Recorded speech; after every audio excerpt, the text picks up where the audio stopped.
Hi friends, आज हूँ तमारी साथे शेर करीश पूरी भाजीनी रेसिपी। बटाकाનું શાક અને પૂરી બનાવવા માટે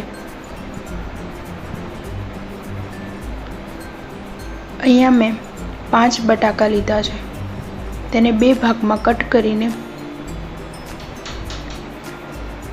આપણે તેની અંદર પાણી નાખવાનું।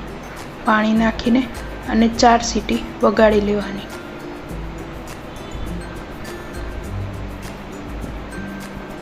હવે અહીંયા મેં 3 લીલા મરચાં અને આદુને ક્રશ કરી લીધું છે આ રીતે।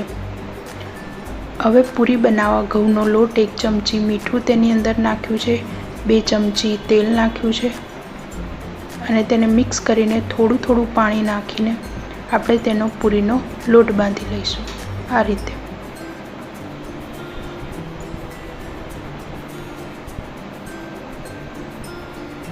હવે ઢાંકીને તેને સાઈડમાં મૂકીશું।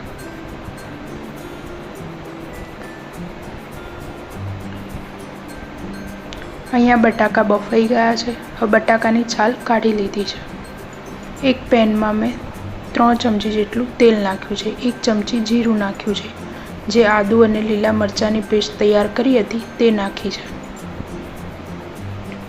એક મોટું ટામેટું સમારીને નાખ્યું છે ઝીણું।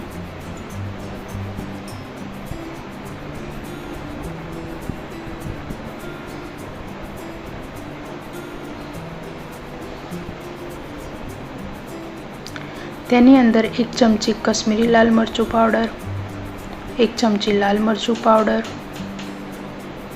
1 ચમચી મીઠું, 1 ચમચી ધાણા જીરું પાવડર અને અડધી ચમચી હળદર નાખી છે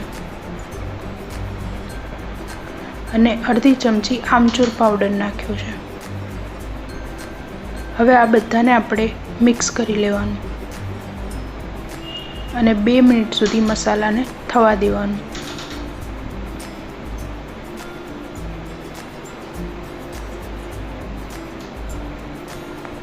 હવે તેની અંદર બટાકા નાખવાના બાફેલા। તેને મિક્સ કરી લેવાનું। હવે તેની અંદર 1 ગ્લાસ જેટલું પાણી નાખ્યું છે। પાણી નાખીને તેને મિક્સ કરી લેવાનું।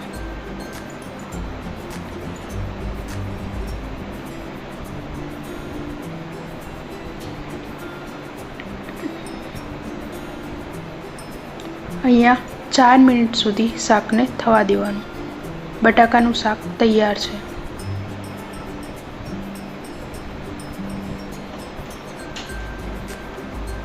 પૂરી સાથે ખવાતું બટાકાનું શાક તૈયાર છે।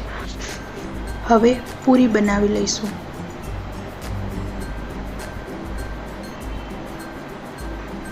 પૂરીને વણીને આ રીતે વણી લેવાની। બધી જ પૂરીને મેં આ રીતે વણી લીધી છે।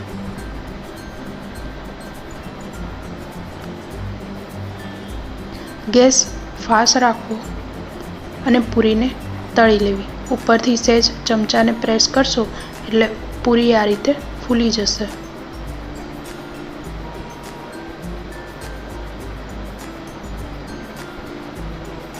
આ રીતે મેં બધી પૂરી તળી લીધી છે।